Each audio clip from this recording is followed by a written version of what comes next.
Eh bien, bonsoir à tous. Aujourd'hui, nous avons le grand plaisir et le grand honneur d'interviewer Youssef Indy, que beaucoup d'entre vous, vous connaissez déjà à cause de ses écrits.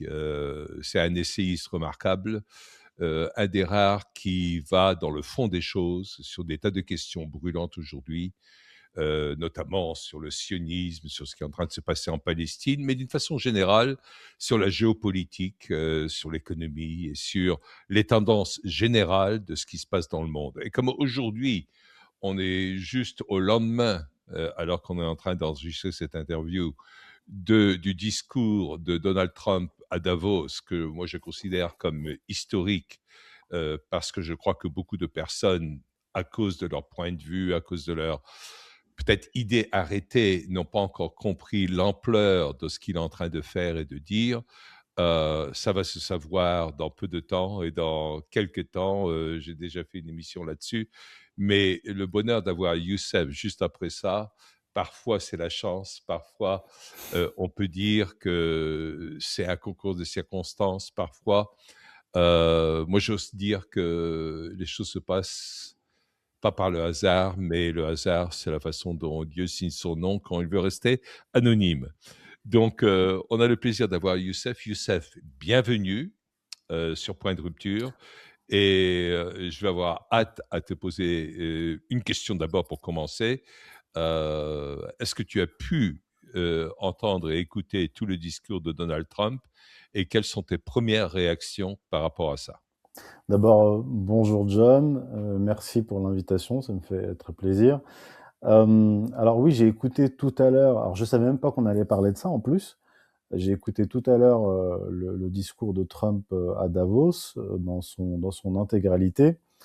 Ce que ça m'inspire, alors il a abordé un certain nombre de sujets puisque ça a duré 1h12.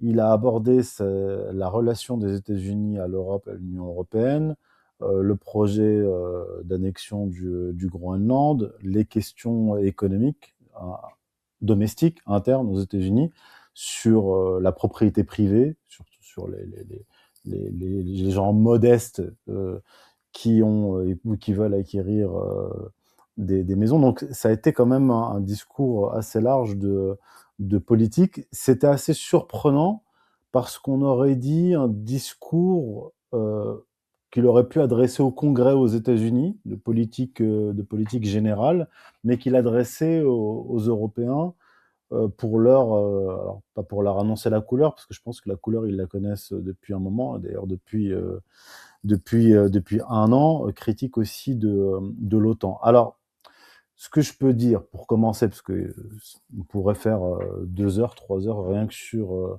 son discours. Mais par rapport à l'Europe, puisqu'il a tenu ce discours-là en Europe, à Davos. Ce qu'on peut dire déjà, ce qu'on voit depuis le début de son mandat, c'est qu'il y a une rupture qui était déjà entamée durant son premier mandat, mais durant son premier mandat, il n'avait pas les mains libres. Parce que son premier mandat a commencé sur les chapeaux de roue, c'est-à-dire les enquêtes du FBI, etc., des bâtons dans les roues, procédures d'impeachment qui lui ont attaché les mains. Et dès qu'il est revenu, on peut dire que dans le style, c'est un peu une revanche vis-à-vis des démocrates aux États-Unis. Et là, je viens à mon propos, vis-à-vis de l'émanation de ceux qu'il combat aux États-Unis qui sont en Europe. C'est-à-dire principalement ceux qu'on peut appeler les wokistes, les LGBTistes, les démocrates, les progressistes, parce qu'on peut considérer qu'aux États-Unis, il y a une forme de guerre civile froide au sein de l'establishment, avec d'un côté les conservateurs trumpistes et en face les démocrates globalistes. Sauf que c'est et les néoconservateurs, mais des néoconservateurs, des éléments quand même qu'on trouve dans l'administration Trump. Il y a des néoconservateurs, mais qui, je dirais pas qui ont moins de pouvoir, mais qui sont rééquilibrés avec d'autres tendances, notamment la tendance portée par Peter Thiel, par Elon Musk, et qui ont des représentants dans l'administration Trump. Et donc, en Europe, dans l'Union européenne, on a ces émanations de l'hégémon américain globaliste implantées et qui, eux, voient Trump, l'administration Trump, et la réorientation géopolitique des États-Unis sous l'administration Trump comme un danger. Et donc, en fait, cette guerre civile froide qu'il y a aux États-Unis au sein de l'establishment, dont une manche importante a été gagnée par les Trumpistes, s'exporte et s'étend à l'Europe et à l'Union européenne. Et c'est pas seulement une question de personnes. Ah bon, il s'est un peu moqué d'Emmanuel Macron avec ses lunettes, la Top Gun, etc. Il s'est quand même un petit peu attaqué aussi à d'autres dirigeants européens, mais principalement Macron. Pourquoi Macron? Parce qu'il est le représentant de ces globalistes implantés en Europe et qui sont contre Donald Trump. Donc dans son discours, ça apparaît très nettement. Et c'est, encore une fois, il y a le style, mais il y a le fond de la géopolitique américaine. Les États-Unis, aujourd'hui, sont en train d'opérer une réorientation. Ils veulent en finir avec le conflit en Russie. Ce sont quand même les Américains qui ont déclenché ce conflit contre la Russie en Ukraine. Mais cette administration veut en finir avec ce conflit parce qu'elle veut se concentrer sur ce que j'appelle une géopolitique de grand espace, l'hémisphère occidental, qu'ils veulent élargir, d'où la volonté d'intégrer le Groenland dans le grand espace. Sauf que les Européens, eux, sont en désaccord parce que, ils sont toujours dans cette logique à la fois globaliste et néoconservatrice contre les Russes, parce qu'aux États-Unis, il y a deux grandes tendances anti-russes, ce sont les globalistes, type Soros, qui sont opposés à tout ce qui est conservateur, donc la Russie étant un pôle perçu en tout cas comme un pôle du conservatisme, et les néoconservateurs, qui sont, comme le décrit Laurent Ozon dans son dernier ouvrage, comme des juifs ashkénazes, pour beaucoup ukrainiens, fondamentalement anti-russes. Et Je crois, excuse-moi de t'interrompre, mais je crois que ce ouais, serait très important ouais, d'éclaircir quelques points. C'est ouais. sûr qu'il y a des néocons, mais certains ont complètement viré leur cutie et ne sont plus néocons. Par exemple, Marco Rubio. Ça m'a étonné énormément, mais je crois qu'il a passé beaucoup de temps, avant même l'inauguration de Trump, entre le moment des élections au mois de novembre 2024 et le 20 janvier 2025, je crois qu'il a passé énormément de temps parce que dès la première semaine, il a eu des propos qui étaient complètement anti-néoconservateurs. Je crois que c'est important de préciser également qui sont les néoconservateurs à l'origine. À l'origine, beaucoup de néoconservateurs n'étaient pas du tout conservateurs. On les appelle des néoconservateurs, mais c'était des gens complètement de gauche et notamment des gens qui émanaient de la juiverie américaine. Et quand ils ont vu que une partie de la gauche américaine commençait à être anti-Israël, ils ont montré leur vraie couleur et que leur vraie allégeance était à Israël et pas aux États-Unis. Et comme à l'époque, il y avait un genre de automatisme d'approbation de toute la politique d'Israël dans les milieux républicains, ils ont rejoint les républicains à ce moment-là et ils sont surtout rentrés au gouvernement de Bush père, où là, il y a eu une grande pénétration des néoconservateurs à ce moment-là, qui étaient tous juifs. Mais sans vouloir rentrer dans la question des juifs, pas juifs, etc., il n'y a pas d'autre moyen de les identifier. Et donc, on est bien obligé de passer par ce biais-là. Et excuse-moi d'avoir fait cette interruption Non, là-dessus. non, du tout, tu as bien fait. Et d'ailleurs, il y a des articles, si vous voulez, de, euh, de néoconservateurs, comme par exemple Max Boot, qui avait écrit un article qui s'appelle What the heck is a neocon? Donc, si vous voulez savoir ce que c'est que les néoconservateurs, outre les travaux de Laurent Ozon que je vous ai cités, bah, il faut aller à la source, simplement les lire et les écouter eux-mêmes, les néoconservateurs, pour savoir ce qu'ils sont. Et d'ailleurs, je crois que Max Boot disait que, en résumé, être néoconservateur, c'est être pro-israélien. En tout cas, dans la période des années 2000. Je ne parle pas des périodes antérieures, mais en tout cas, dans les années 2000, la période où les néoconservateurs ont vraiment pris les manettes sous George W. Bush. Donc, pour en revenir à ta question, de toute façon, j'étais en train de terminer sur cette partie-là. On pourra peut-être aborder d'autres aspects du discours de Trump, mais ce qui a marqué, en tout cas dans la presse occidentale et dans la presse britannique et française, c'est cette charge contre Emmanuel Macron. Et ce que je veux simplement expliquer, c'est que c'est pas une question de personne, c'est une opposition qui est fondamentalement idéologique, qui traduit cette guerre civile froide qui s'étend à l'Europe. Et les dirigeants européens qui sont délégitimés dans une période d'inflation, de destruction économique, de sanctions boomerang, c'est-à-dire les sanctions qu'on a envoyées aux Russes et qu'on s'est pris dans la figure, euh, eh bien les dirigeants européens ont besoin de la guerre, ont besoin d'un ennemi extérieur pour ne pas parler de leur bilan. Vous remarquerez qu'on ne parle plus de bilan économique, politique. On ne parle plus de ça, des entreprises qui ferment.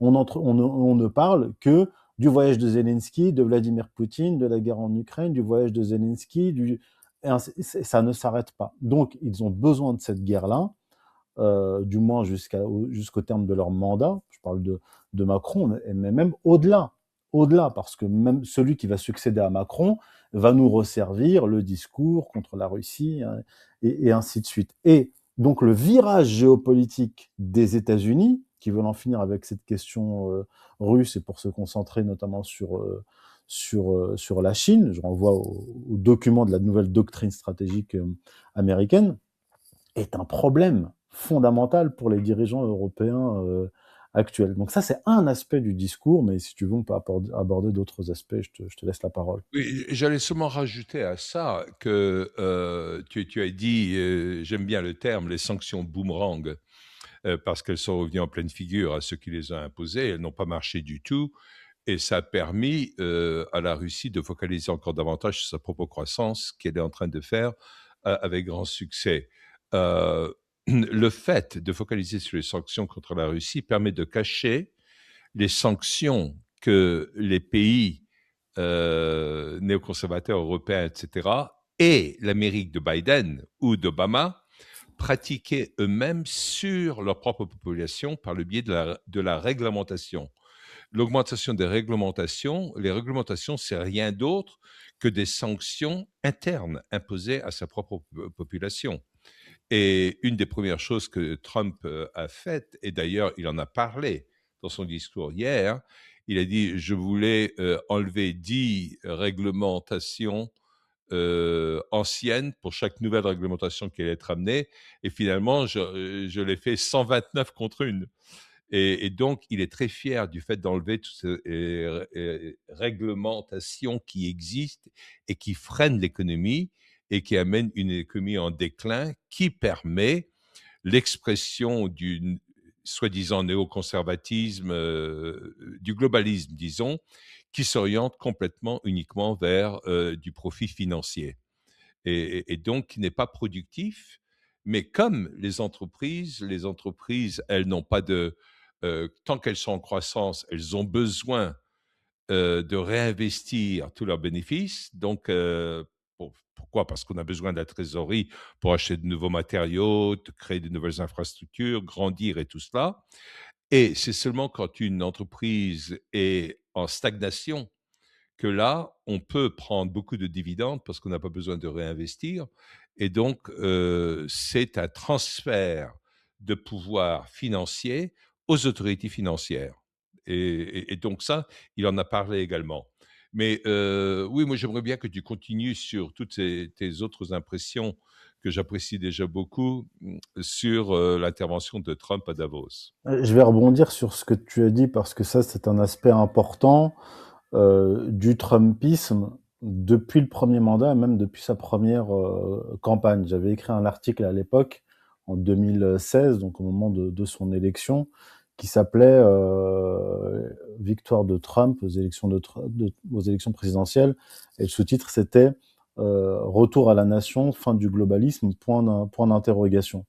Et là aussi, donc là, j'ai abordé brièvement ici, mais je l'ai abordé de façon plus profonde dans des textes et dans mes chroniques.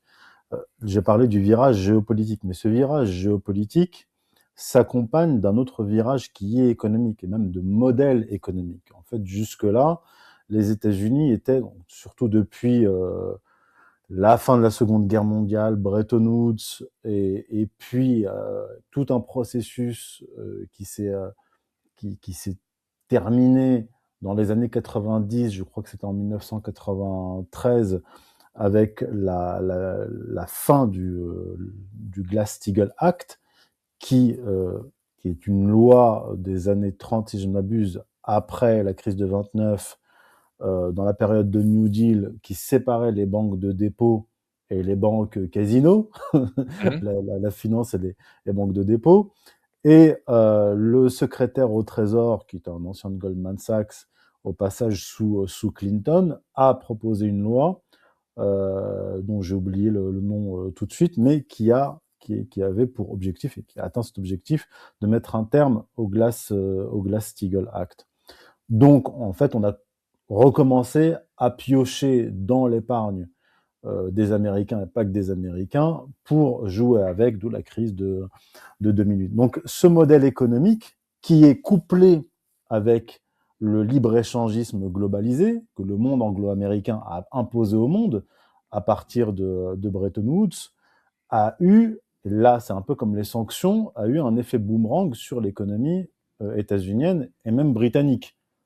Il y a eu la longue période de désindustrialisation. Exactement, oui. Or, vous ne pouvez pas prétendre être une puissance économique mondiale désindustrialisée. C'est pas possible. Et là, on le voit avec la Chine, on le voit d'ailleurs avec la guerre contre la Russie, qui est aussi une guerre d'appareils militaro-industriels. Alors que c'était les propos même de l'organisation de Davos pour laquelle la Nouvelle Bible, c'était le fameux livre qui était sorti l'année après la création de Davos. Davos a été créé en 1971, si je ne m'abuse. Et en 72, il y a un livre qui est sorti qui s'appelait Limits of Growth, les limites de la croissance, et qui prônait d'ailleurs la désindustrialisation et que la liberté existait dans les finances, et où Oui, tout le monde voilà. allait pouvoir bénéficier d'un globalisme de prix moins chers, etc. Mais en fin de compte, c'était l'exportation de toutes les forces de production. Oui, notamment vers la Chine. Ouais. Et les Chinois, eux, qui sont des stratèges, ont été très discrets. Ils ont accepté, bien sûr, les délocalisations, puisque c'était à leur avantage, et avec un transfert technologique. Et puis ils ont connu l'ascension qu'on connaît. Donc, les Américains, le monde occidental plus globalement, a été frappé par deux mouvements, pas extérieurs, qui viennent d'eux-mêmes, qui se sont imposés à eux-mêmes. La financiarisation de l'économie, c'est-à-dire l'économie fictive qui prend le pas sur l'économie réelle, et le libre-échangisme qui consiste à délocaliser la production vers l'Est, notamment vers l'Asie, vers la Chine. Et la première victoire de Trump est le résultat de cette paupérisation de la classe moyenne occidentale et américaine en particulier. Et donc lui, il s'est fait élire sur un discours à la fois protectionniste et relativement isolationniste. Pourquoi je dis relativement isolationniste? Parce que il disait bon, on se désindustrialise, il faut rapatrier notre appareil productif aux États-Unis, et on s'est ruiné dans des guerres qui ne nous concernent pas, notamment au Proche-Orient, en dépensant des milliers de milliards de dollars. Mais bon, j'ai expliqué dès sa première élection en disant un homme seul, même avec des alliés puissants, ne peut pas réformer de façon brutale à 180 degrés un État aussi lourd que l'État américain, avec l'État profond et tout ce que ça implique, et qu'il devra faire avec le lobby pro-israélien. Donc il a fait avec le lobby pro-israélien en faisant des concessions. Mais ce qu'il n'a pas fait, et là on le voit encore avec les opérations limitées, on l'a vu aussi durant son premier mandat, les opérations que demandaient les Israéliens, le lobby pro-israélien, c'était dans la continuité de George W. Bush, c'était Mhm. envahir la Syrie, envahir l'Iran, etc.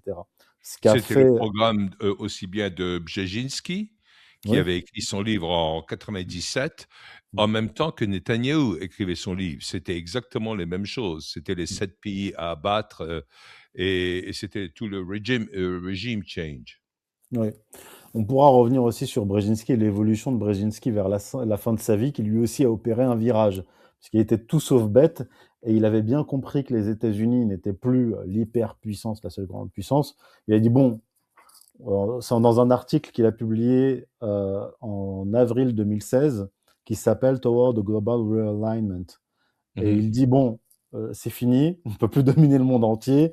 Les Chinois sont remontés, les Russes sont là, on va devoir faire avec. Essayons de nous rapprocher des Chinois, laissons les Russes commercer, faire des affaires avec les Européens, et essayons de tabler sur de futures divisions territoriales entre la Chine et la Russie. C'était intelligent. Et à l'époque, j'avais dit, si Donald Trump veut manœuvrer, il devrait adopter la stratégie de Brzezinski, puisqu'il ne peut pas faire sans l'État profond, sans l'hégémonisme américain. Et je disais, bah, ce que proposait Brzezinski, c'était du point de vue d'un hégémoniste américain, pas de mon point de Oui, vue à la moi. multipolarité. Voilà, on accepte le monde tel qu'il est, on arrête les frais et on essaie de négocier. Et donc, pour revenir à la méthode Trump, on a bien vu en Iran, etc., et même au Venezuela, on n'envoie pas d'hommes au sol, on ne va pas s'embourber dans des guerres interminables. Les Israéliens nous demandent de bombarder, de frapper les sites nucléaires. Je rappelle qu'ils demandent cela depuis les années 90. Je vais frapper les sites nucléaires, mais pas d'invasion au sol. Parce que les États-Unis, de toute Et en façon, n'ont plus les prévenant moyens. les Iraniens de Oui, quand il allait frapper, tout ça. ils ont Il y a vidé eu un truc l'uranium. très intéressant de Scott Ritter, tu vois qui c'est Scott Ritter, qui Bien commande sûr, le beaucoup. colonel Scott Ritter. Voilà, et il était interviewé sur Judging Freedom de Judge Napolitano, que je connais personnellement, et qui est, Excellente émission. Ouais. et qui est un type très intéressant. Et il expliquait que, en fin de compte, il a donné un coup de poignard dans le dos à Netanyahou et à Dans les tout. événements récents, suite aux Exactement. manifestations. Ouais. Voilà. Et dans le sens où il avait décidé de ne pas attaquer l'Iran. Là récemment, quand il s'agissait d'intervenir en Iran, etc., il a décidé de ne pas le faire, mais ça a fait que le Mossad et tout l'Ouest a exposé tout ce qui allait se passer en Iran. L'Iran, avec la technologie russe, a pu intercepter et décoder tous les messages sur Starlink et tout ça. Et d'un seul coup, tout le Mossad a été exposé, ce qui a pris plusieurs décennies à créer un centre du Mossad en Iran est parti en fumée en un clin d'œil. Ouais. Et un de ceux qui en a souffert le plus aux États-Unis, c'était Lindsey Graham également, qui est un néocon extrêmement actif, qui veut, lui, il n'a jamais vu une guerre qu'il n'aimait pas, parce que c'est comme ça qu'il fonctionne. Hein. Lindsey Graham était sénateur américain qui gagne 200 000 dollars par an, mais chaque année de la guerre en Ukraine, il a reçu en moyenne une dizaine de millions d'argent corrompu de la part Ouais. de l'Ukraine. Ouais. Et ça, il faut comprendre que les Mm. néocons ne sont pas autant seulement des idéologues que des profiteurs en permanence dans ce genre de situation. Excuse-moi de t'interrompre. Non, non, mais tu as bien fait parce que ça va me permettre de rebondir. Bon, il faut préciser, pour ceux qui nous écoutent, Scott Ritter n'est pas un Trumpiste. Scott Non, Ritter est extrêmement sévère vis-à-vis de Donald Trump. Il l'a même insulté à plusieurs reprises, y compris chez Judge Napolitano. Donc, c'est pas oui. quelqu'un qui est complaisant Et vis-à-vis de Judge ne Trump. parle pas non plus. Il n'est Non, pas un Judge Trumpiste. Napolitano, il est très très sévère vis-à-vis de Trump. Euh, et c'est très bien comme ça. Mais ce que je veux dire, c'est que euh, je pense qu'il y a eu un accord entre Netanyahou et Trump. Trump ne veut pas, et surtout les États-Unis ne peuvent pas envoyer massivement des hommes au sol en Iran comme ils l'ont fait en Irak. Si les hommes rentrent en Iran, ils ne ressortent pas, premièrement. Ils n'ont plus les moyens. Deuxièmement, donc je pense que le deal qui est passé, c'est la CIA va aider le Mossad à essayer d'opérer un changement de régime en Iran. Parce que ça, c'est ancien. Hein. Je veux dire, la première loi aux États-Unis qui a été votée à la demande du lobby pro-israélien pour financer des mouvements de subversion en Iran, c'est 2003. C'est 2003. Mhm. Donc c'est quelque chose qui est préparé sur le terrain depuis, comme tu l'as dit, hein, depuis une vingtaine d'années. Et donc l'idée c'était, et d'ailleurs Trump l'a dit, enfin si on lit entre les lignes, il a dit l'aide va arriver si le gouvernement iranien continue de réprimer sévèrement le peuple iranien, nous allons intervenir. En fait, ce qu'il fallait comprendre, c'est si la révolution de couleur appuyé par le Mossad et la CIA, aboutit, c'est-à-dire si le régime vacille, on pourra mener des frappes. Je pense que ça a été ça le deal. On frappera des lieux de pouvoir en Iran pour précipiter la chute. Mais ce n'est pas arrivé.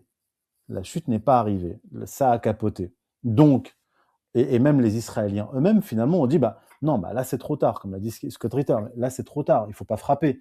Puisque si on frappe l'Iran alors que le régime tient debout et qu'il est fort, d'ailleurs, avec une démonstration de force de millions d'Iraniens dans les rues pour soutenir soit l'État iranien, soit pour s'opposer à la tentative de subversion, que fera l'État iranien? C'est qu'il bombardera Israël. Mhm. Donc les Israéliens ont dit bah non, la révolution de couleur n'a pas fonctionné. Vous, les Américains, vous n'avez pas bombardé l'Iran. Mais en plus, on sait comment vous fonctionnez, l'administration Trump. La dernière fois, on vous a demandé de bombarder des sites, vous l'avez bombardé. Mais quand on a attaqué l'Iran, vous ne nous avez pas aidés. Certes, ils Mhm. ont fourni des missiles, les Américains. Mais ce que voulaient les Israéliens, c'était entraîner les États-Unis dans une guerre Ouais. contre l'Iran. On remarquera que les États-Unis n'ont pas bougé. Alors que sous George W. Bush, vous imaginez des centaines de missiles iraniens qui s'abattent sur Israël, les États-Unis seraient intervenus. Oui, Donc, la différence, c'est que je pense que beaucoup de gens sous-estiment pas seulement l'intelligence, mais les connaissances historiques de Trump et les connaissances réelles. Trump est conscient de ce que l'Iran représente. Il y a beaucoup de gens à l'Occident qui mettent l'Iran comme un pays insignifiant du Moyen-Orient, etc. Il n'en est rien. Premièrement, l'Iran est un pays qui a une population de plus de 90 millions d'habitants. C'est un pays qui est très grand et les populations comptent, mais également c'est un des pays qui est le plus éduqué au monde. Moi, j'ai eu l'occasion d'aller en Iran plusieurs fois avant les ayatollahs, d'accord. J'y étais dans les années 70 et donc j'ai beaucoup d'amis iraniens et je connais pas mal l'Iran et puis j'affectionne beaucoup l'Iran. Il y a beaucoup de choses que j'aime bien. Et il y a eu une exagération énorme à l'Ouest dans l'imposition des lois islamiques en Iran. Euh, je suis désolé, mais même s'il y a des lois, elles ne sont pas appliquées. Il y a 80 ou 90% des femmes en Iran qui s'habillent d'une façon occidentale et qui ne sont pas en hijab et tout cela. Ça, c'est un fait. Mais ça, on ne le dit jamais, on ne le montre pas. Tout ce qu'il faut, c'est voir certaines photos récentes du centre commercial de Téhéran, qui est un des plus grands, sinon le plus grand au monde.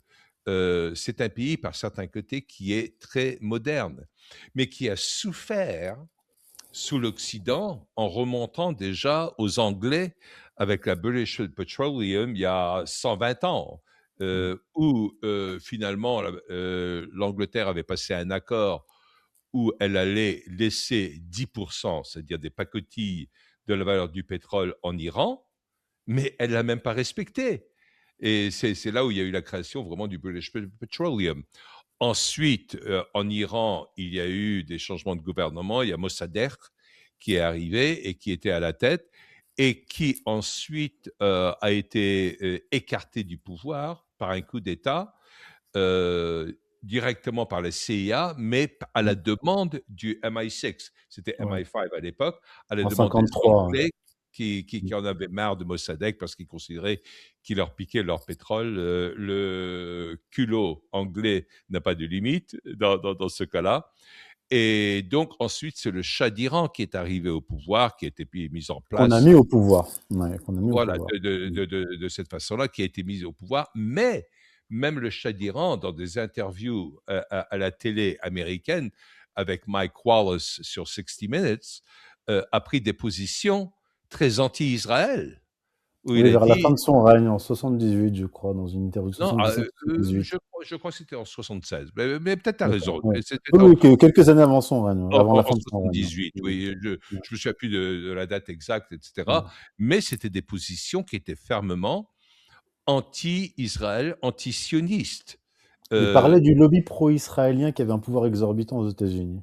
Exactement. C'était un des premiers à exposer le lobby pro-israélien aux États-Unis. Ben, c'est très bien. Tu te souviens de l'interview Ouais, ouais. tout aussi bien que moi. Elle est extraordinaire. Elle était très bien. Ouais. Et alors, aujourd'hui, par un genre de nostalgie mal placée, les pro-israéliens et les néocons américains voulaient mettre à la place des ayatollahs Reza Pahlavi, son fils, qui a 60 et quelques balais et qui n'a pas du tout l'envergure du Shah d'Iran, qui était doté d'un certain charisme avec la Faradiba, qui faisait la couverture de Paris Match régulièrement, ne serait-ce qu'en France à l'époque. Et lui, là, c'est plutôt un playboy qui est en Amérique et qui n'a pas mis les pieds en Iran depuis son adolescence. Il ne Depuis connaît son rien enfance. à l'Iran du tout. Et donc, mettre quelqu'un comme ça au pouvoir, ça serait dramatique pour les Iraniens. Et les Iraniens eux-mêmes le savent, même ceux qui seraient contre les ayatollahs, contre les moullas en ce moment. Bien sûr. Et donc, je crois que Trump comprenait ces choses-là. Et donc, il a pris des décisions et ça lui a permis également de mettre de côté Lindsey Graham, pour lequel il ne porte pas énormément d'affection non plus. Parce que Lindsey Graham se retrouvait en train de tenir son machin entre les mains, tout comme Netanyahou, avec cette décision rapide, qui était une non-décision. C'est qu'ils attendaient à ce que Trump intervienne, puis Trump n'est pas intervenu. Aussi simple que ça. Et là, d'un seul coup, on parle même plus d'Iran. On est passé à autre chose. Ouais. On est passé C'est au Groenland. ce qui est assez typique. Pardon, on parle du On est Groenland. passé Ouais. au Groenland.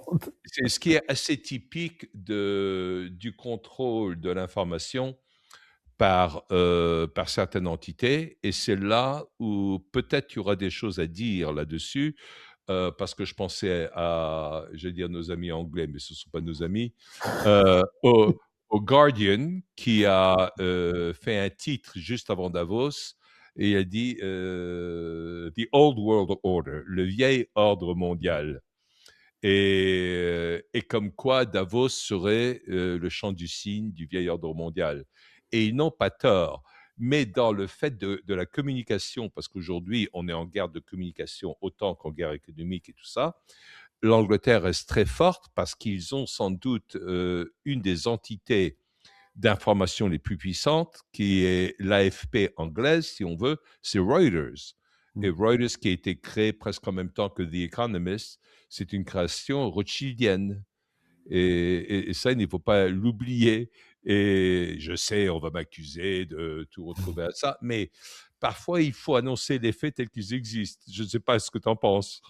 Ah oui, oui, moi je suis pour énumérer les faits et toujours de façon sourcée, hein, pour être le plus prudent possible, parce que même quand on se contente de relayer des informations sourcées, on peut être attaqué, attaqué en justice. Là, en France, j'ai vu qu'une loi est passée à la demande d'une députée franco-israélienne pour criminaliser carrément, ça a été voté, hein, criminaliser carrément la critique d'Israël. Donc aujourd'hui, même dire les faits tels qu'ils sont, même en étant le plus neutre possible, Ouais. cela peut être dangereux et vous amener au tribunal. Donc, Absolument. bon, En bon. Angleterre, c'est encore pire parce qu'ils sont entrés dans une période orwellienne où on accuse les gens de mal penser.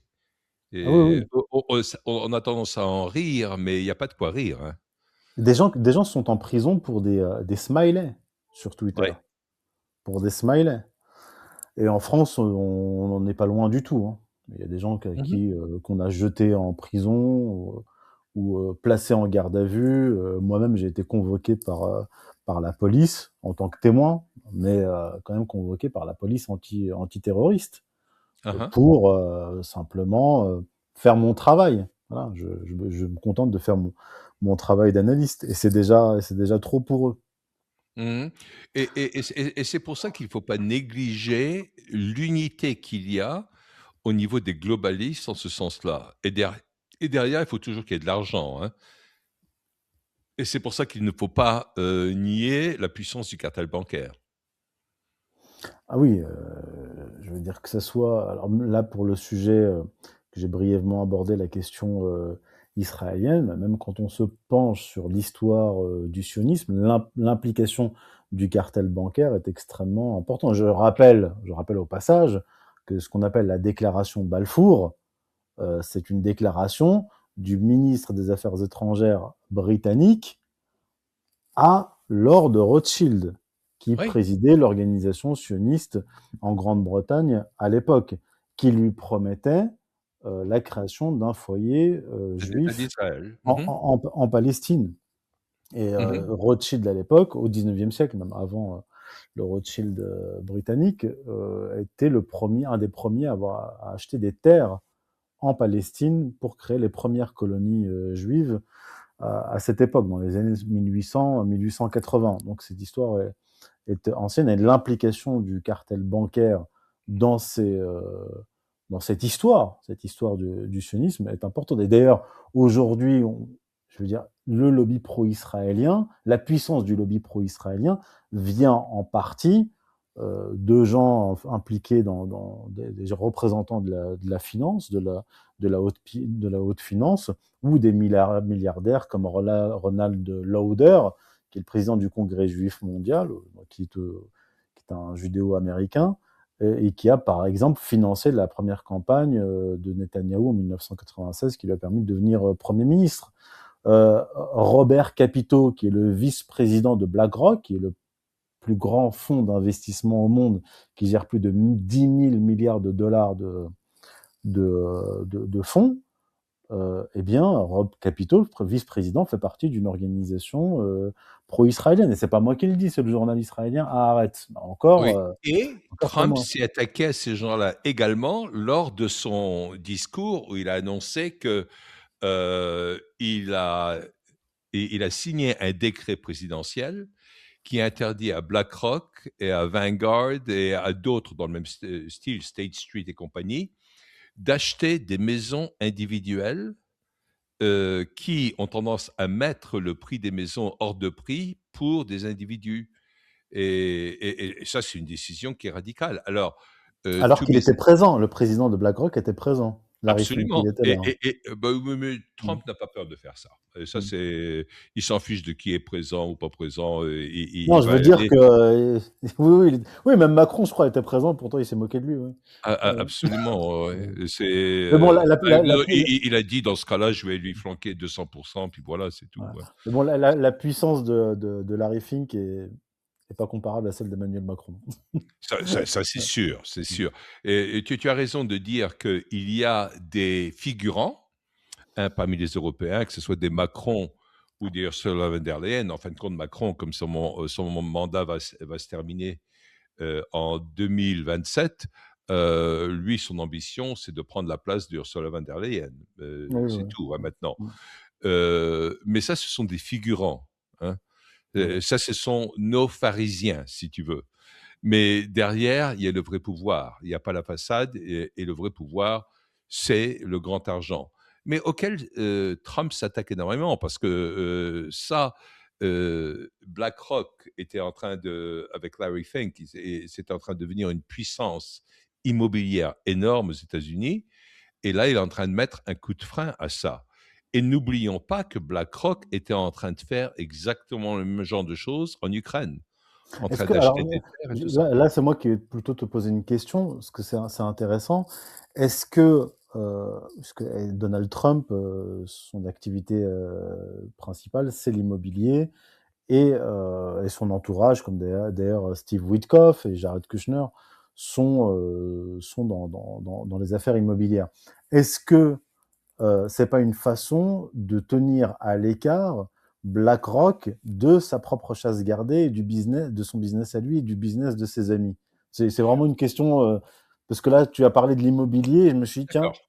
peut-être Je que... crois, Hmm. je crois que c'est plus grand que ça de la part de Trump. En 1987, mon livre de chevet, c'était The Art of the Deal. Parce que j'ai trouvé du génie dedans. J'étais en pleine construction d'affaires à l'époque, etc.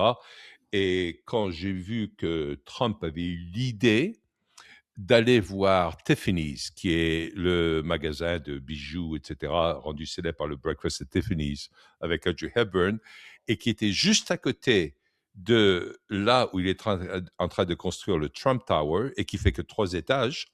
Il est allé voir les gens de chez Tiffany's. Il a dit, écoutez, moi, je veux vous acheter et puis je vais vous payer tous les mois pour ça, etc., l'espace aérien au-dessus de vous. Les gens de Teflon, ils ont dit: «Mais il est cinglé ce mec» et cetera et ils ont signé, ils ont dit: «Bon, on va avoir de l'argent pour rien et cetera, c'est très bien» et en fin de compte, ce qu'il a fait, c'est qu'il a rendu tout le bâtiment de Tefenis inutile parce qu'ils ne pourront jamais le vendre, parce qu'il y a un accord sur l'espace aérien au-dessus, alors que à New York, on vend un truc de 3 étages, on construit un truc de 60 étages à la place. Mais comme lui, il voulait la vue sur Central Park, qui passait au-dessus de Tiffany's, il a eu cette idée d'acheter de l'air. Et moi, j'ai trouvé ça brillant comme phénomène. Et je crois que ce à quoi il s'attaque, pour revenir à la réponse à ta question, Mmh. j'ai voulu seulement insérer Ouais. Ouais, ouais. pourquoi le bouquin m'avait tellement plu, mais dans ce bouquin, il disait également la chose suivante.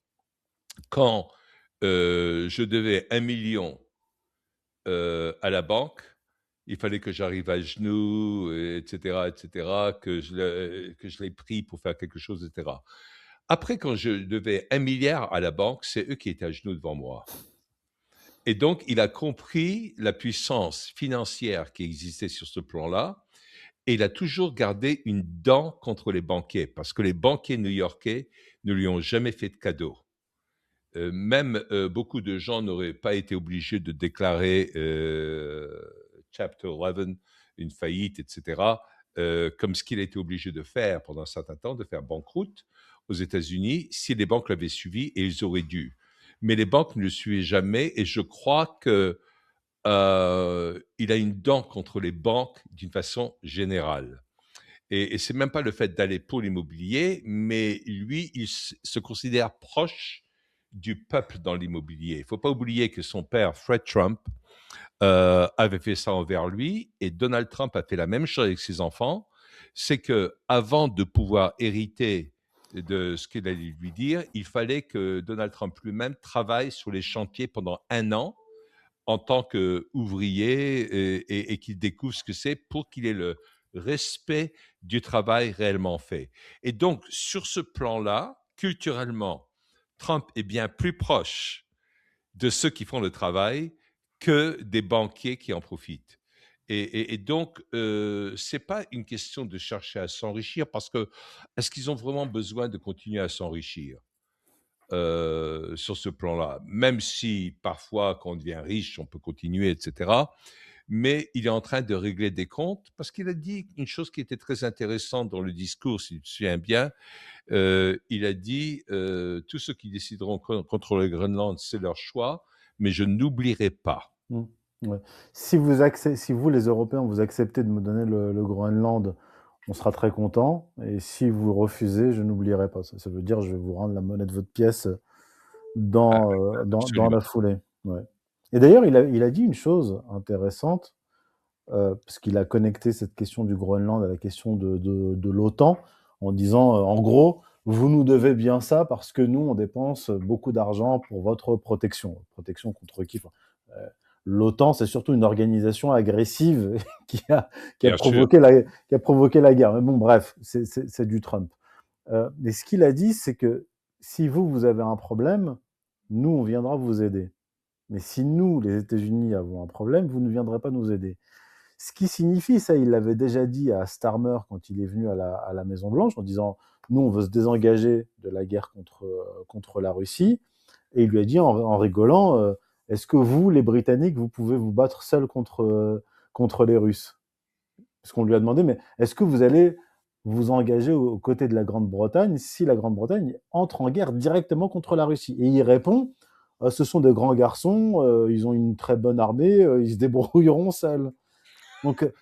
Donc, c'est un peu, quand il a dit je m'en souviendrai, et qu'il a couplé ça à la question de l'OTAN, c'est un peu une menace. Ouais. Et d'ailleurs, en fait, c'est une menace qui est déjà mise à exécution, parce qu'il y a un sujet qu'il faut quand même aborder. J'ai parlé du grand espace, la logique de grand espace des États-Unis. Ça, j'en avais parlé dès son investiture, même avant son investiture. J'avais fait ma première chronique sur le sujet, sur la nouvelle doctrine Monroe, j'en avais parlé, et la logique de grand espace. Mhm. Et ça fait un écho aux travaux de Carl Schmitt, qui parlait déjà à l'époque, dans les années 30-40, il disait, on ne va pas vers un monde bipolaire, on ne va pas vers un monde unipolaire, mais on va vers un pluriversum, pas un universum, mais un pluriversum, Mmh. avec de grands espaces, c'est-à-dire des grands espaces gérés par des centres de décision puissants. La Russie a son grand espace qu'elle est en train d'élargir en Ukraine, au détriment de l'Ukraine, à cause de la guerre qui a été provoquée par l'OTAN. La Chine a son grand espace, c'est-à-dire son État et sa Mmh. zone D'influence. d'influence. L'Amérique veut aussi, donc l'administration Trump veut son grand espace, d'où aussi le Groenland, avec les ressources naturelles du Groenland. Et tout ça, donc là, en fait, le grand espace américain qu'il veut établir, il est en train de s'établir au terme d'une guerre. Parce que c'est ça, le partage du monde. Le partage, il se fait à quel moment? Il se fait à la fin d'une guerre. À la fin de la guerre, on voit quels sont les rapports de force. Et d'ailleurs, Vladimir Poutine a déclaré, nous, la question du Groenland n'est pas notre affaire. Ça veut dire Ouais. qu'il y a dû y avoir des discussions préalables. C'est-à-dire, nous, on va vous laisser tranquille en Ukraine. Voilà, on va mettre la pression pour qu'ils acceptent de vous donner les territoires conquis. En échange, vous nous laissez prendre le Groenland. Donc en fait, là, on arrive au terme d'une guerre. Le terme de cette guerre se conclut avec un partage du monde, ce que Schmitt appelait le nomos de la terre, un nouveau nomos de la terre, du terme grec nomos qui signifie en fait partage territorial. Euh, et là, donc dans ce nomos, nouveau nomos de la terre, nouveau partage, les Russes prennent ce qu'ils ont conquis et les Américains vont prendre le Groenland. Et donc, ce partage du monde se fait au détriment des Européens. Pourquoi? Parce que les Européens sont sortis de l'histoire. Et d'ailleurs, Mmh. pour revenir à Schmitt, dès les années 40, avant même la fin de la Seconde Guerre mondiale, il l'a dit. Ouais. Il a dit c'est fini. L'Europe est sortie de l'histoire. Et d'ailleurs, elle a été intégrée au grand espace américain. Ouais. Moi, je ne le vois pas de la même façon, Mhm. complètement, si tu permets. Non, vas-y. Je suis complètement d'accord sur ton analyse, mais à la place des Européens, je mettrais les globalistes. Parce que c'est pas les Européens, c'est ceux qui gèrent l'Europe aujourd'hui, ce Oui, sont je les parle globalistes. de Union européenne. Quand je dis Voilà, les Union Européens, européenne. les Voilà, dirigeants européens. ça, c'est important à le comprendre de cette façon-là, parce que Poutine, à mon avis, ne serait jamais allé en Ukraine si l'OTAN n'avait pas continué à grandir. Et il fut un temps où, fin des années 90, Poutine lui-même, quand il avait pris le pouvoir au début en Russie, a voulu être membre de l'OTAN. Il a dit, etc. Bon, il était hors de question parce qu'il fallait que l'Occident garde l'ours russe comme un grand danger, etc., etc. Mais l'OTAN a continué à conquérir des tas d'autres pays pour encercler la Russie et l'OTAN est intervenu en tant qu'agresseur en Serbie, Kosovo, etc. Et ça crée la balkanisation de l'ancienne Yougoslavie. Et il y avait eu beaucoup d'écrits, y compris Brzezinski, dont tu avais cité avant, qui avait parlé de la nécessité de la balkanisation. C'est pas le terme qu'il avait utilisé, mais c'est le fait de hacher la Russie en plusieurs pays. Ouais. Et que la Russie était prête pour ça, mais je crois qu'il se trompe parce qu'il ne comprenait pas vraiment la Russie. Il ne comprenait pas que, par exemple, le Tatarstan, qui est en plein milieu de la Russie, mais qui est de toute autre religion, presque tout le monde est musulman, ça pose aucun problème en Russie. La fédération et le fédéralisme russe marchent bien plus même que le melting pot américain, parce que le melting pot américain, jusqu'à maintenant, exigeait que les gens deviennent profondément américains. Alors qu'en Russie, on peut cohabiter sans problème. Hein. C'est même Staline qui avait créé un oblast uniquement pour les juifs. Tu vois, c'est des trucs De qui sont, Birobidzjan. voilà, qui sont presque ahurissants, tu vois, pour des Européens à comprendre. Pourquoi? Parce que la Russie n'est pas globaliste et tu as bien fait de dire que l'OTAN a été créée comme entité agressive parce qu'on a tendance à oublier l'histoire de nouveau. Et il y a beaucoup de gens qui nous enseignent, même dans les écoles, que l'OTAN a été créé pour contrecarrer le pacte de Varsovie. Sauf qu'il y a un problème. Le pacte de Varsovie a été créé en 1954, alors que l'OTAN en 1949, 5 ans auparavant. Donc, il y a quelque chose qui colle pas, là, de cette façon-là. Et que tous les grands mouvements globalistes ont été créés juste après la Deuxième Guerre mondiale. certains pendants, hein, notamment l'UNESCO, avec Aldous Huxley, qui était son premier dirigeant. De nouveau, on va vers les Anglais, les eugénistes, Thomas Huxley, qui était un peu le père de l'eugénisme vers 1875, qui était le grand-père pas Aldous Huxley, j'avais dit Aldous Huxley, c'est l'écrivain, c'était son frère Julian Huxley, qui est à la tête de l'UNESCO. Excuse-moi, parfois la langue fourche. Et donc, là, on voit qu'il y a un combat qui est bien plus, à mon avis, anti cartel bancaire, anti-grande finance et anti-impérialisme britannique qui n'y paraît. Et c'est pour ça que le Canada est inséré. Et le Canada, Mark Carney va avoir du fil à retordre parce qu'il y a une collecte de signatures qui est en train de se faire en Alberta qui va demander sa sécession et son unification à l'Amérique. Hein. Oui, même avant son investiture, Donald Trump en avait parlé. Il avait parlé du canal du Panama, renommer le golfe du Mexique golfe de l'Amérique, Ouais. intégrer le Canada, intégrer le Groenland. Tout ça, il en avait parlé même Ouais. avant son investiture. Alors les gens se sont dit, ah tiens, un truc qui lui passe par la tête, il va oublier. J'avais fait ma première chronique là-dessus en janvier 2025 en disant, là, il y a vraiment quelque chose d'important qui est en train de se passer, que j'ai appelé la géopolitique de grand espace. Mais ce que tu disais tout à l'heure, je comprends tout à fait, hein, mais c'est comme quand je parle, par exemple, quand je dis les Américains ou les Israéliens ou les Européens, je parle toujours des dirigeants, en fait. Je ne parle pas Oui, oui, bien je parle sûr. pas des peuples. Donc quand je dis les Européens, c'est les dirigeants européens, Mais évidemment. il Je faut parle pas distinguer encore des plus peuples. par rapport à l'Amérique, parce qu'il y a eu l'Amérique de Clinton, Obama, Biden, qui est complètement différente de l'Amérique de Trump. Non. C'est aux pôles opposés. Hein. C'est pour ça que j'ai parlé d'une guerre civile froide, même au sommet de l'establishment, et certainement aussi dans la société, puisque quand on voit la carte électorale, on voit bien qu'il y a les deux pôles progressistes, gauchistes, les deux côtes, et puis tout le cœur de l'Amérique A qui est flyover country. conservateur.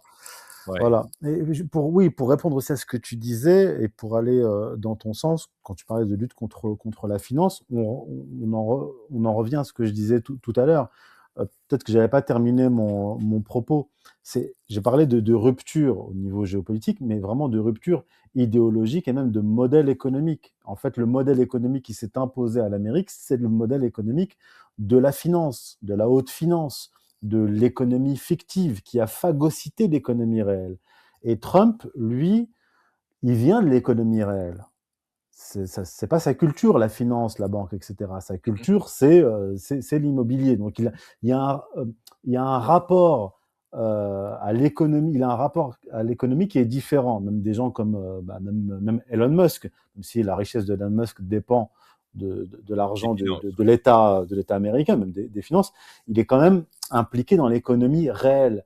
Et donc en fait, et même la technologie, etc. Et en fait, donc il y a véritablement une rupture de paradigme économique qui est liée au paradigme géopolitique. C'est-à-dire pourquoi? Parce que la période d'hégémonisme des États-Unis a coïncidé avec la période de financiarisation de l'économie et de l'économie des États-Unis. Et d'ailleurs, on le voit bien au niveau des chiffres, c'est-à-dire à partir autour des années 20-30, 15% ou même plus, je crois même 30% du PIB mondial était le PIB des États-Unis.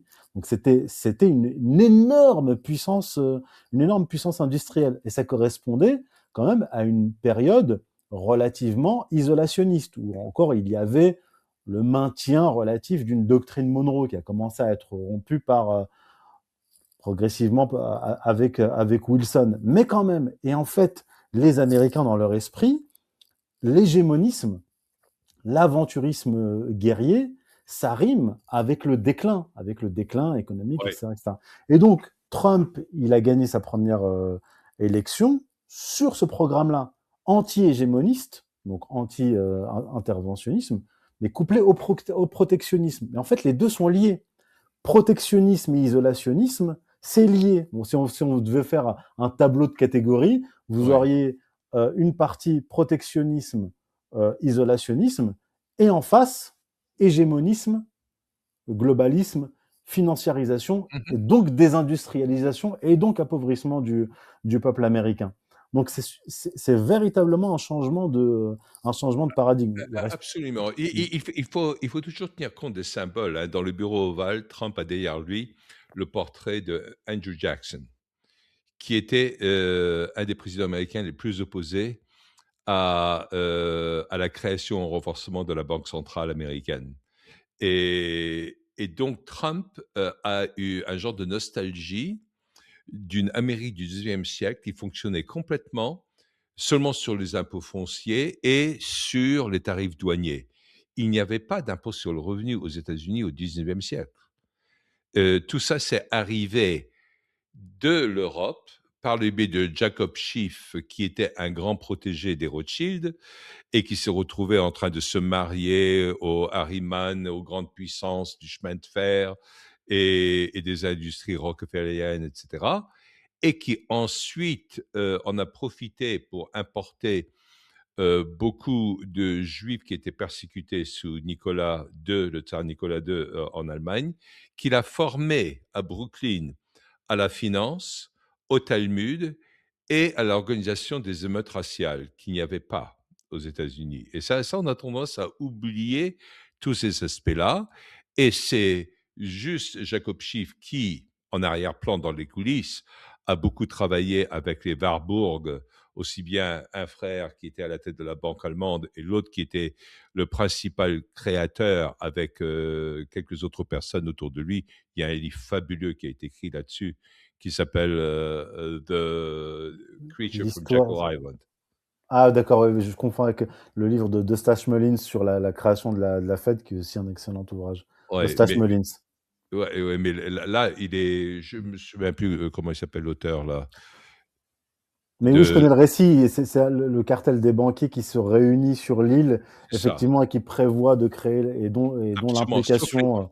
sauf les trois qui sont morts sur le Titanic, que Ah oui, ah, d'accord. JP Morgan les avait accueillis et les avait accompagnés sur le Titanic jusqu'à Shannon en Irlande, mais lui, il a débarqué avant que le Titanic traverse.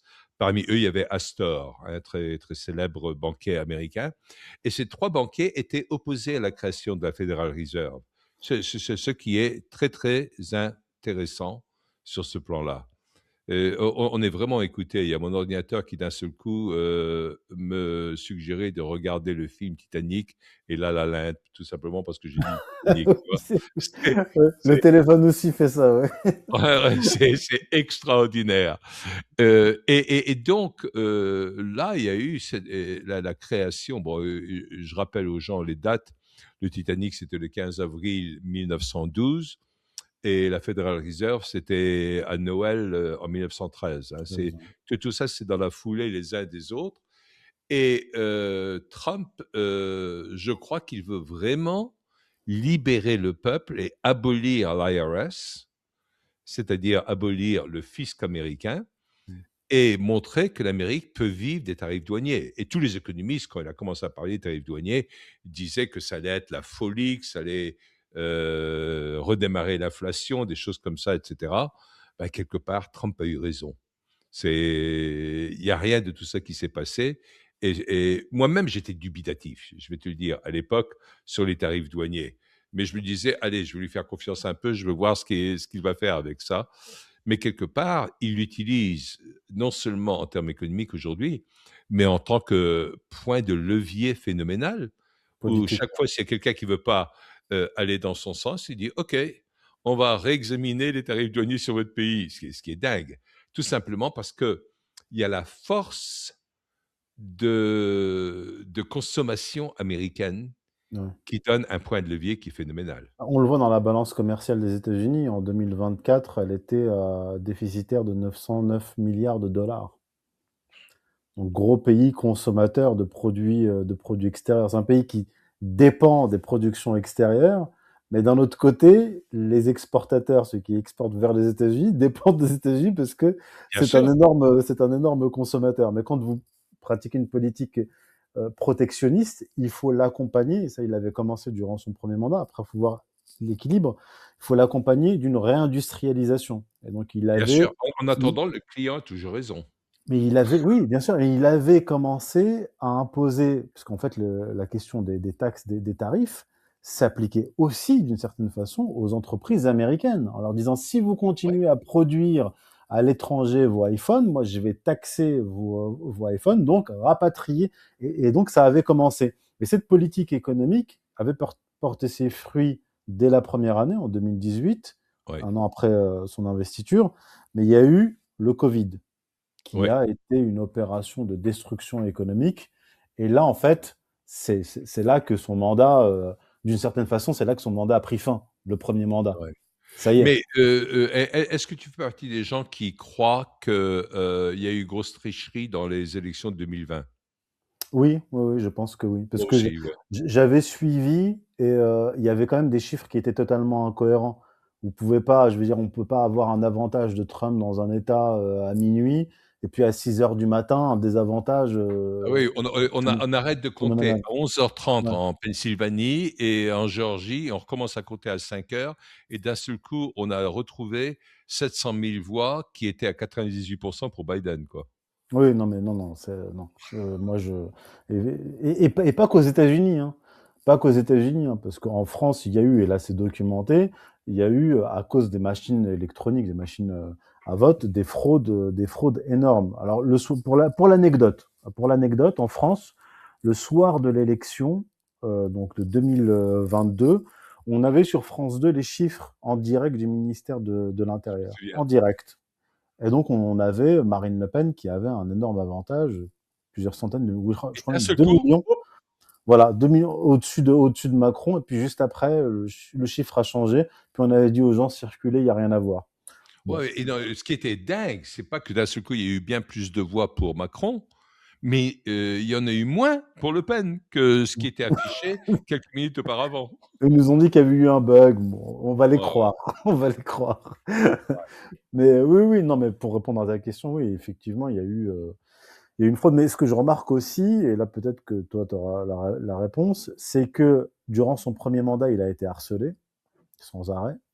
ouais. Et là, ce deuxième mandat a l'air de se passer sans encombre, c'est-à-dire qu'il n'y a pas de frein interne, on ne l'arrête pas. Est-ce que c'est parce qu'il a les coudées franches cette fois-ci, qu'il a beaucoup plus de soutien au sein de l'État profond? Parce que même quand on lit le document de la nouvelle doctrine américaine, on voit bien que c'est pas que Trump. Il y a des Mhm, influences, mhm. notamment vis-à-vis de la Chine, etc. Est-ce qu'il n'a pas lâché du lest vis-à-vis des forces puissantes à l'intérieur de l'appareil d'État pour avoir une assise plus importante que durant son mandat, ou simplement parce que ses ennemis sont devenus plus gentils? Je pense que c'est le Non, premier les mandat. ennemis ne deviennent pas plus gentils, ils changent à la tête, ça, il ne faut pas croire ça. Mais je ne Je pense pas taquine. qu'il a laissé tant de l'est que ça. C'est-à-dire, Trump pratique une tactique de la communication qui est exceptionnelle. C'est qu'il démarre tellement de dossiers en même temps que les médias ne savent plus où en donner de la tête. Et il va soulever des tas de choses en même temps, et cetera. Il assaillit, les médias et ils ne savent plus comment réagir. Sur des tas de choses. Et ça, c'est exceptionnel. Et comme il prend des décisions très rapides, il y a des gens qui sont devenus des couards et qui commencent à avoir un peu peur. Hein, pour utiliser un ancien mot français, j'ai toujours aimé ce mot couard. Et quand ils ont peur, ben, les gens ne vont pas agir autant parce qu'ils vont se dire qu'est-ce qui va m'arriver bientôt sur le coin de la figure, parce que lui, il réagit très vite. Et ça, il peut le faire parce qu'il a un taux d'approbation aux États-Unis à ce moment-là de son mandat qui est supérieur à celui qu'avait Clinton ou Obama au même moment, sans parler de Biden, où Biden, c'était... moi, j'aime beaucoup quand il se moque de Biden, il parle du auto pen que... Oui, et Sleepy Joe. Ouais, ouais, Sleepy Joe. Ah, et puis ça, c'est aussi quand il quitte le texte complètement, parce que il quitte son discours officiel en permanence et il va vers d'autres aspects. On pourrait, comme tu as dit au début, passer 2 ou 3 heures uniquement sur Davos, sur les conséquences, et surtout là qu'on a touché à pas mal de choses très intéressantes. Je te remercie pour ton point de vue sur tous ces aspects-là.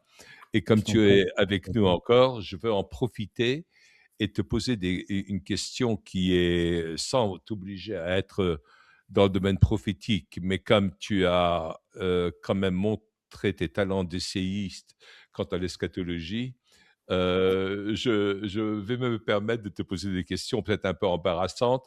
C'est comment est-ce que tu vois l'avenir de différents pays européens? Je ne veux pas dire de l'Europe, parce que si je dis de l'Europe, ça veut dire que je présuppose déjà qu'il existe une Europe et tout ça, etc. Puis on partirait sur un autre sujet. Mais est-ce que tu vois des leaders européens émerger dans certains pays qui vont être significatifs, encore plus dans l'année qui vient, ou peut-être dans les 2 années qui viennent, voire dans les 5 années qui viennent? Comment est-ce que tu vois tout ceci? Alors, je vais parler de la France, parce que c'est le pays que je connais le mieux, même si je regarde ce qui se passe ailleurs, notamment en Grande-Bretagne et en Allemagne. Ce qui est frappant en France, c'est que tous les partis d'opposition ont été domestiqués. C'est pour ça que moi, je parle depuis un certain nombre d'années de parti unique, un parti unique avec une aile gauche et une aile droite, et Macron au centre. C'est-à-dire que vous pouvez avoir des points de divergence sur certains sujets, plus ou moins nets, mais sur l'essentiel, ils soutiennent Emmanuel Macron dans sa politique, même s'il y a quelques gesticulations. Ce qui aurait pu sortir la France de cette situation, c'est une alliance entre les différents partis d'opposition, comme il y avait eu à une époque. D'ailleurs, Mélanie a émergé de cela, l'alliance en Italie entre la Liga et le mouvement 5 étoiles, c'est-à-dire les forces de gauche et les forces de droite. Mhm. Après, il y a eu des trahisons internes, etc. Mais ça avait été un mouvement vraiment, vraiment intéressant, parce que on avait eu une coalition de gauche et de la droite. Ça pourrait arriver aussi en Allemagne, entre d'un côté l'AfD et le Sarah à chaque fois j'oublie j'oublie, j'ai du mal à prononcer son nom de famille, j'oublie son nom de famille, mais la députée qui est plutôt de gauche, hein, mais Mhm. disons gauche souverainiste. En France, non. En France, il y a véritablement un jeu très pervers joué à la fois par Marine Le Pen d'un côté et Jean-Luc Mélenchon de l'autre, pour maintenir le système à flot, le parti unique à flot. Et donc, je pense, alors là, si on regarde la tradition européenne et même française de longue durée, ce que l'on voit, ce sont des périodes. Bon, oui, la démocratie, tout ça, d'accord. Mais la démocratie et le libéralisme républicain, quand on regarde à l'échelle de l'histoire, depuis la Révolution française, ce sont des séquences assez courtes, en réalité. Ce que l'on voit depuis la Révolution française, ce sont des périodes d'état d'exception. C'est-à-dire la Révolution française, d'ailleurs, a commencé avec un état d'exception, c'est-à-dire on rédige une constitution qu'on n'a jamais appliquée, d'ailleurs, celle de 1792-93, puis on rentre dans l'état d'exception, massacre de masse, etc. Donc on alterne entre la tyrannie et la dictature, avec une période démocratique. Par exemple, la Révolution française commence avec la tyrannie, l'état d'exception, le chaos, puis Napoléon Bonaparte, dictature qui vient remettre de l'ordre après Mhm. la tyrannie. Il faut bien distinguer la tyrannie et la dictature. Et puis, tout au Et long qui du a dit la révolution, c'est moi. Oui, voilà. Comme Louis XIV avait dit, l'État, c'est moi. C'est Et ça. puis, tout au long du 19e siècle, on a eu une alternance. Hein. Restauration, monarchie libérale, révolution, puis encore Second Empire, puis République, etc., etc. Et donc, ce que l'on voit actuellement, donc pour revenir à notre séquence actuelle, c'est une période en fait, de tyrannie, puisqu'en fait, on vit dans un état d'exception permanent depuis 2015, état d'exception contre le terrorisme, état d'exception contre le Covid, état d'exception contre la Russie, et ainsi de suite. Et la tyrannie, l'état d'exception, euh, signifie qu'on est face à un pouvoir qui vit une crise de régime et une crise de légitimité. Et dans l'histoire de France, quand on regarde dans le détail, et pas seulement de la France, regardez durant l'entre-deux-guerres, En Europe, Portugal, Espagne, Italie, Autriche, Allemagne, vous avez eu des périodes de chaos ou de guerre civile et la dictature, c'est-à-dire un pouvoir fort qui restaure l'ordre. La France, après la débâcle contre l'Allemagne, on vote les pleins pouvoirs à Pétain, donc en fait une forme de dictature. Puis là, à la fin de la Seconde Guerre mondiale, arrivée au pouvoir du général de Gaulle, qui admet lui-même qu'il a instauré une dictature pour rétablir l'ordre, ainsi de suite. Et donc on est dans une période très dangereuse. On le voit avec les convocations par la police, Mmh. les gardes à vue, les emprisonnements, les sanctions contre des gens comme Jacques Beau et comme Xavier Moreau. On est face à un État une tyrannie en période d'état d'exception. Donc on va aller vers du chaos, c'est certain. D'autant plus que, comme je l'ai dit, on est dans une crise économique extrêmement grave, notamment à cause des sanctions boomerang. Donc je sais pas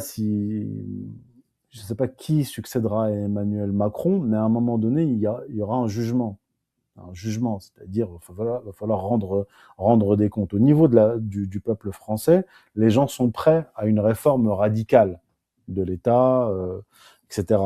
Et réforme politique radicale. Au sommet, il y a un blocage. Et à un moment donné, quand vous avez une société en ébullition et un blocage au sommet, vous avez l'explosion volcanique. Donc je pense qu'on va vers des temps extrêmement dangereux, vers une forme de chaos.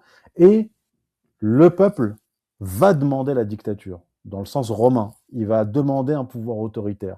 Et déjà, des sondages récents qui alarment les médias français indiquent, notamment chez les plus jeunes, la population jeune française, une volonté de voir un pouvoir autoritaire advenir. Parce que les gens, au fond, même s'ils ne connaissent pas les concepts, ils savent faire la différence entre une tyrannie et une dictature.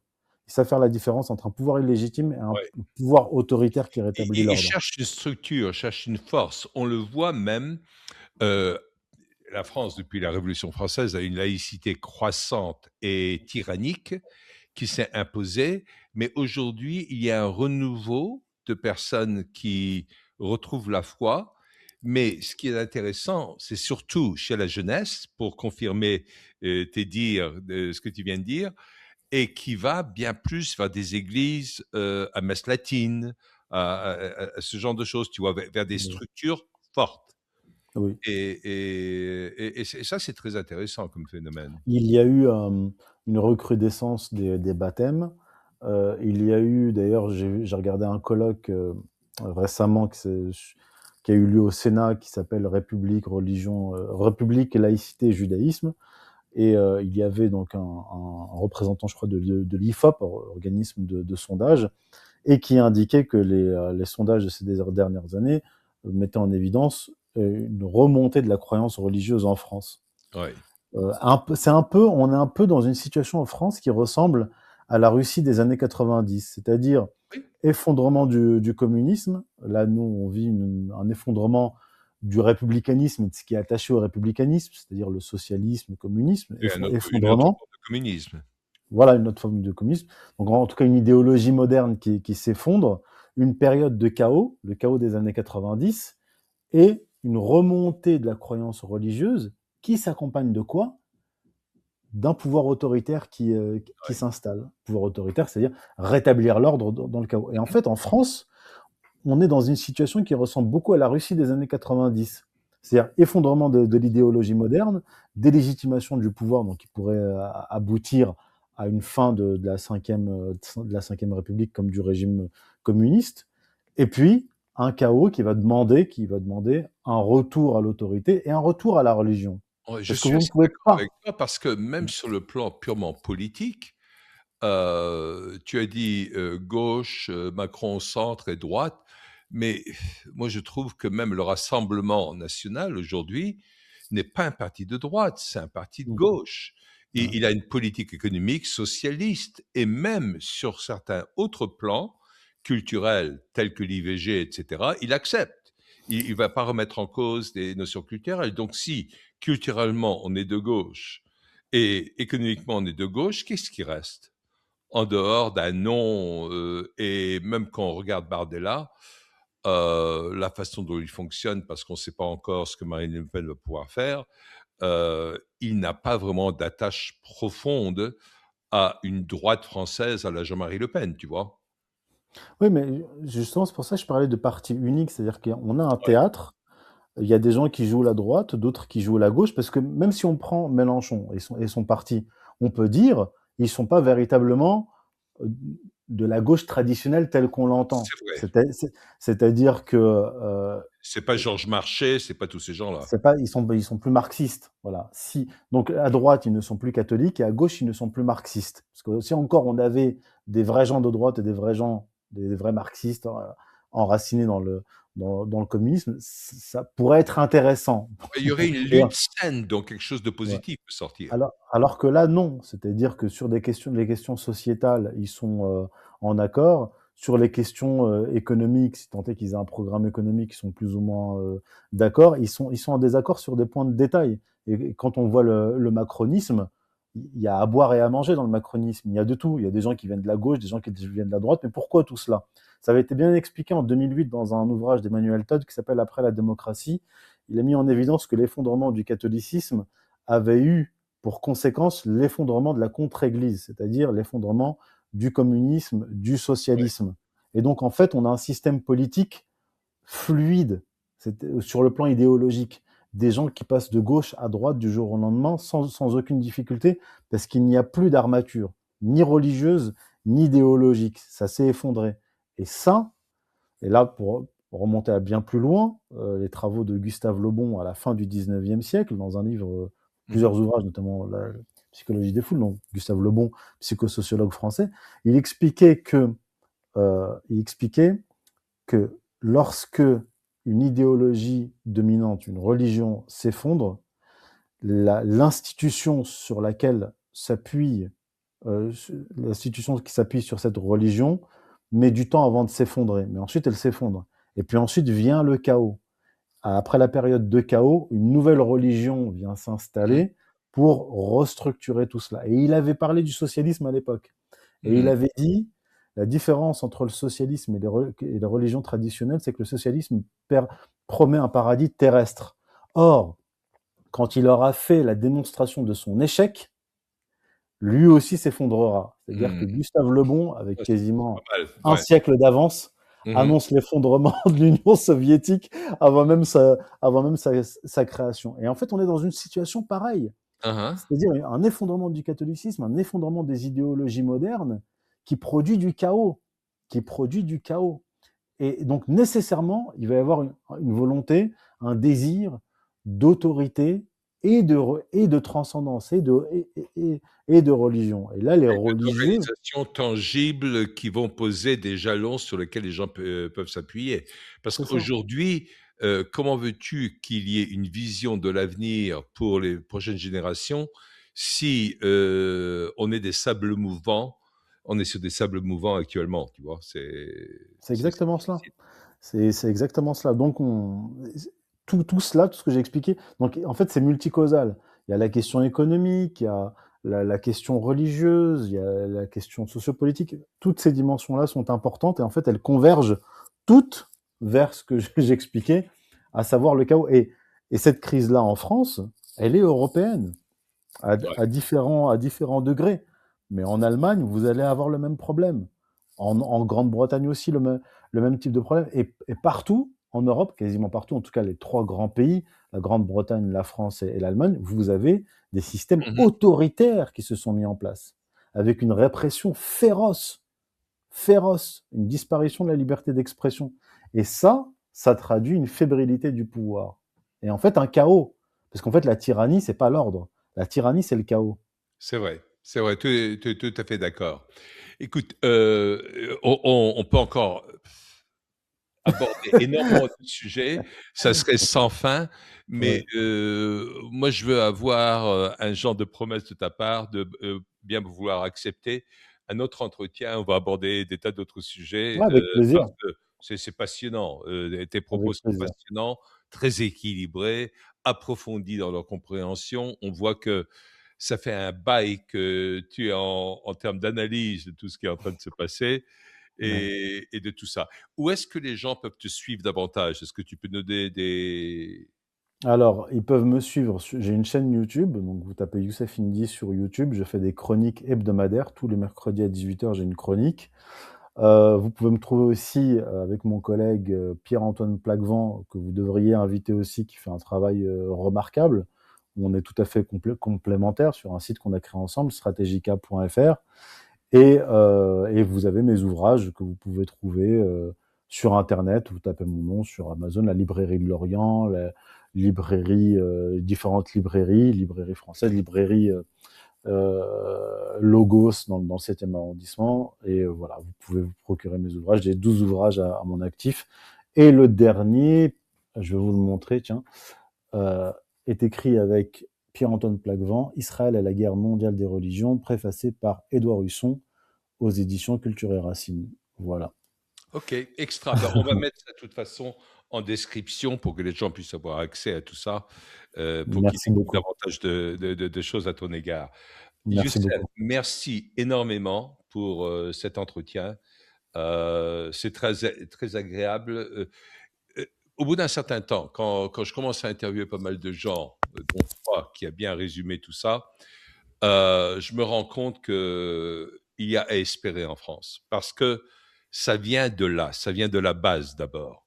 Il faut pas dire ben on va attendre le Messie, le Sauveur, etc., etc. C'est de la base que ensuite il y a des gens qui vont oser monter à la surface et mener les gens dans le bien. Bon, il y aura beaucoup de choses à faire pour que certaines personnes soient d'accord, parce qu'il y a toujours des gens qui vont tirer la couverture à eux par opportunisme dans certains cas, mais je crois qu'il y aura quand même de bonnes choses qu'il faut faire. Moi, je reste très optimiste et j'ose croire dans ce que Trump dit, que chaque pays a besoin de regarder l'Amérique, de voir ce qui s'y fait et de dire, bah, on a besoin d'imiter le même genre de choses si on veut avoir un avenir. En C'est tout cas, quoi qu'on pense de Trump, de ce qui se passe aux États-Unis, ça bouge, il y a du mouvement, il y a une fenêtre d'opportunité.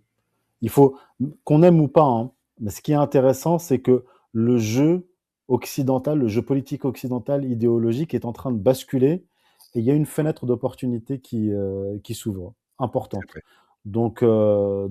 Il faut se précipiter dans cette fenêtre d'opportunité. Et nous, ce qu'on fait, c'est un travail de fond et on fait un travail culturel. Hein, pour reprendre la conception de Gramsci, nous, on fait un travail culturel. Et les Absolument. résultats politiques, on les verra peut-être quand on sera plus âgé ou après.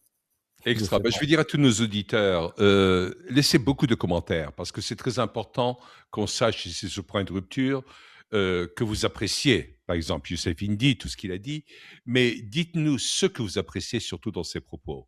Et quelles sont les choses sur lesquelles il vous a peut-être ouvert de nouveaux horizons auxquels vous ne pensiez pas et que maintenant vous commencez à réfléchir d'une façon différente.